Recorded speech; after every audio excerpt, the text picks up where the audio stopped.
ஹாய்ங்க. இன்றைக்கி வாழைப்பழ போண்டாவுக்கு 4 பழுத்த வாழைப்பழமாக எடுத்திருக்கேன். 3/4 டம்ளர் ரவை எடுத்திருக்கேன். 1/2 கிலோ கோதுமை மாவு எடுத்திருக்கேன். இதே டம்ளரில் 2 டம்ளர் வெல்லத்தை நல்லா தட்டி வச்சு சேர்த்து கொஞ்சமாக தண்ணி ஊற்றி அதை கரைச்சி எடுத்துக்க போகிறோம். பாகுப்பதம் தேவையில்லை.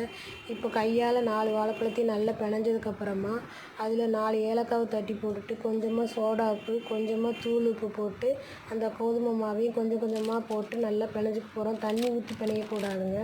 இந்த அளவுக்கு பிணைஞ்சதுக்கப்புறமா கரைச்சி வச்சுருந்த சர்க்கரை தண்ணியை இதில் கொஞ்சம் கொஞ்சமாக ஊற்றி நம்ம பிணைய போகிறோம். இதில் ரவை சேர்க்கறதுக்கு நான் காட்டலை, நீங்கள் சேர்த்துக்கோங்க இந்த ரவையை. இப்போ இந்த அளவுக்கு பிணைஞ்சதுக்கப்புறமா மீடியம் தீயில் வச்சுட்டு நீங்கள் கொஞ்சம் கொஞ்சமாக உருட்டி அதில் போடுங்க. மீடியம் ஃப்ளேமில் வச்சாதாங்க உள்ளே இருக்க மாவெல்லாம் நல்லா வேகும், இல்லைன்னா வேகாது.